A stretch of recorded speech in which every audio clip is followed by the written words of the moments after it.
So a few changes since my last update with the 37. Obvious changes, it's now off the build table and sitting on the floor, and it's got weight on wheels. Suspension is a little bit, front suspension is a little stiffer than I thought it should be. Rear suspension's about right.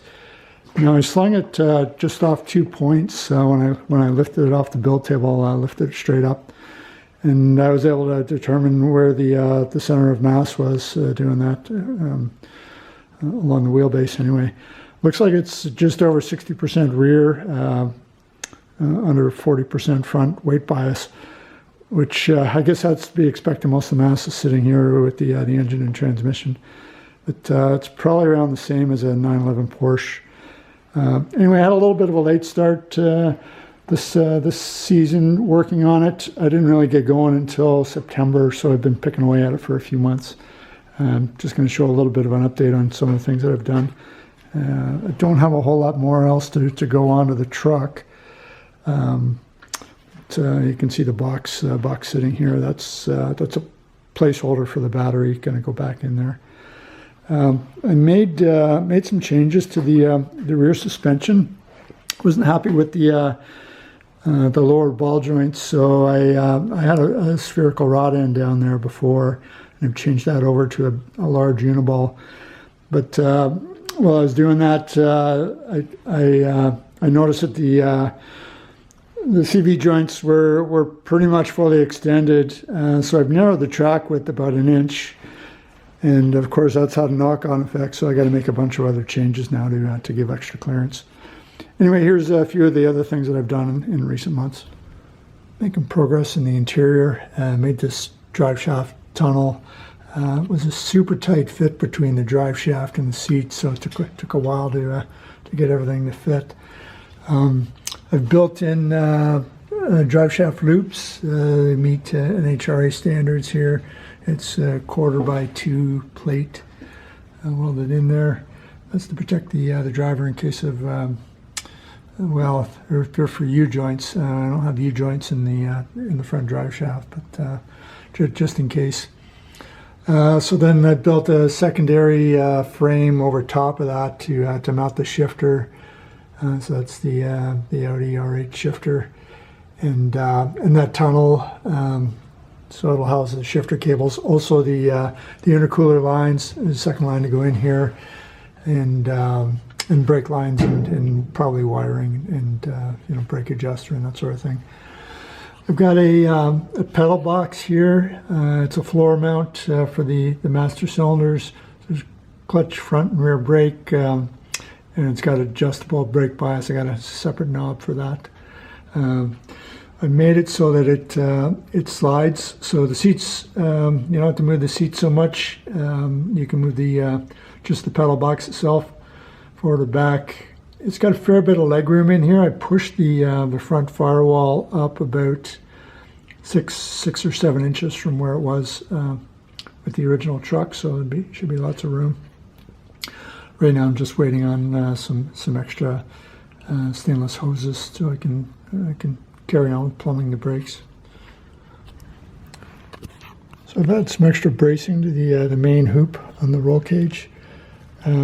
NHRA only requires the one diagonal from above the driver's head down to the passenger side. But what I found is this cross member here wasn't very well supported. So I welded a vertical brace in to help reinforce that. And then I'm adding a second diagonal brace in, so this section is removable. And so I can get him service the front end of the engine still. If I just take the panel off for the firewall, and I still need to make the upper section. But I'll do that when I pull the body back off. It's easier to work on. So I made these reservoirs for the brake and clutch fluid. Just welded them up out of 2-inch tubing, and I'm busy making a mount right now. There's actually in 2 pieces right now. There's a 30th spacer in between there, but I'll finish them up, take it apart, and then that whole thing will mount to the front firewall. So that's the mount all finished up. Just need stainless screws to attach it to the chassis now. should work all right. So I started bending up aluminum sheet for the floor pan. Thought I'd start with the section that's under the seats. Sheet metal's not my forte. But, bead rolled the panels to put a little bit extra structure in it. It's been a bit of a pain because the seat mounts and the submarine straps for the 6-point harness, they all pierce the floor. For the forward section, I'm going to make it out of a little bit heavier aluminum. This is 50 thou here. I got some 80 thou thick sheet I'll use for the high wear area over the pedal box. So the paneling's pretty much finished for the interior and the floor. It's all aluminum. I got a little bit better as I went along, but again, sheet metal work's not my forte. But it's pretty much a full week's worth of work now.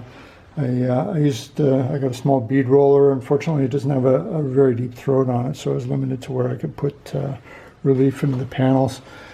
And then I really didn't learn my lesson. Should have made up cardboard templates for some of this stuff first. And so I wound up having to remake one of the panels. Just didn't work out. Now normally maybe I would have put just a flat floor in on the passenger side here, but I put this kick up in there just so the passenger would have something to bear their feet against, bear their weight against, and put some reverse dimples in it for friction. Anyway, still a bit more work left to do. Got to make the top panel still, and I think I'm going to make that a little bit heavier plate, 3/16 plate. One last thing, I also added, got tired of using a rope to hold the doors closed, so I added these bear claw latches into the door. So they're just, I don't know if you can see that, just welded on the door, and there's a striker plate welded into the door jamb here. So that's pretty much it for as far as I can go with the body still sitting on the chassis. So I'm going to strip blow the whole thing apart now, take the engine transmission out, take the cab off. I never finish welded all the chassis joints because it was sitting on the build table, so I've got a lot of welding to do there. So probably next update I give this thing, I'll be in pieces back in the garage.